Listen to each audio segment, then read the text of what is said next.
బయట బయట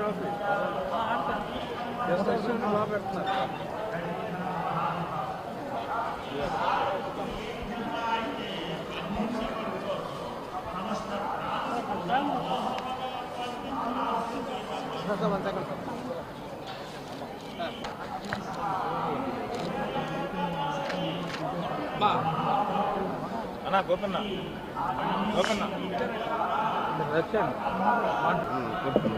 దగ్గర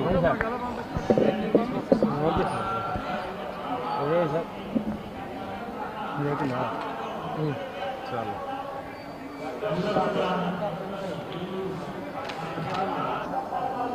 ఎన్నికలు ముగిసిన తర్వాత స్వామివారి దర్శనం కోసం ఈరోజు ఇక్కడికి రావటం జరిగింది.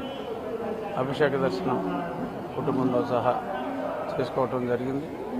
గతంలో కూడా నేను ఇప్పుడు నామినేషన్ వేసిన వెంటనే ఆ తర్వాత ఎలక్షన్ అయిన తర్వాత స్వామివారి భక్తుడిగా ఇప్పుడు నేను వారి దర్శనం చేసుకోవటం నాకు అదొక రెగ్యులర్ చర్య. ఈ సందర్భంగా ఆంధ్రప్రదేశ్ రాష్ట్రానికి మంచి రోజులు రావాలని గౌరవనీయులు నారా చంద్రబాబు నాయుడు గారు ముఖ్యమంత్రిగా ప్రమాణ స్వీకారం చేసి ప్రజల కష్టాలన్నీ తొలగి మంచి చక్కటి వెల్ఫేర్తో పాటు అద్భుతమైన అభివృద్ధి దిశగా ఆంధ్రప్రదేశ్ పయనించాలని మనస్ఫూర్తిగా స్వామివారిని వేడుకోవటం జరిగింది. గుళ్ళు అవసరం మాకు 125 నుంచి మినిమమ్ 150 టచ్ అవ్వచ్చు.